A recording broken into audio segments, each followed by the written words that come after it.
Hello കൂട്ടുകാരെ, ഇന്നത്തെ എൻ്റെ ഉച്ചഭക്ഷണം എന്താന്ന് കണ്ടാലോ? നോക്കൂട്ടോ, ചോറ്. പിന്നെ ഞാൻ എന്താ ഉണ്ടാക്കിയതെന്നറിയോ? നല്ല പയറും ഒരു പടവലങ്ങ കഷ്ണവും കുറച്ച് പയറും ഉണ്ടായിരുന്നു കേട്ടോ.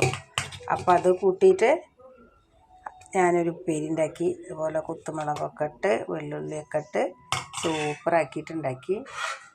പിന്നെ കാലത്തെ കടലക്കറി കുറച്ചുണ്ട് കേട്ടോ, ഇത്തിരിയേ ഉള്ളൂ. അപ്പം അത് ഞാൻ എടുത്തു. എന്തായാലും ഒന്ന് രണ്ടാമത് വേണ്ടേ എന്ന് വിചാരിച്ചിട്ടോ. പിന്നെ ഉള്ളത് എന്താ അറിയോ?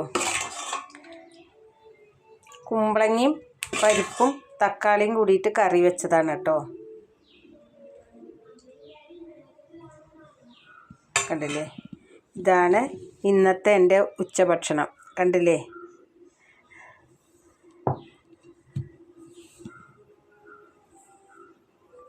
അപ്പോൾ എൻ്റെ വീഡിയോ ഇഷ്ടപ്പെട്ടാൽ ലൈക്ക് ചെയ്യുക, കമൻറ്റ് ചെയ്യുക, സബ്സ്ക്രൈബ് ചെയ്യുക. നിങ്ങൾ എന്താ ഉണ്ടാക്കിച്ചെങ്കിൽ അതും ഒന്ന് കമൻറ്റ് ചെയ്യുക.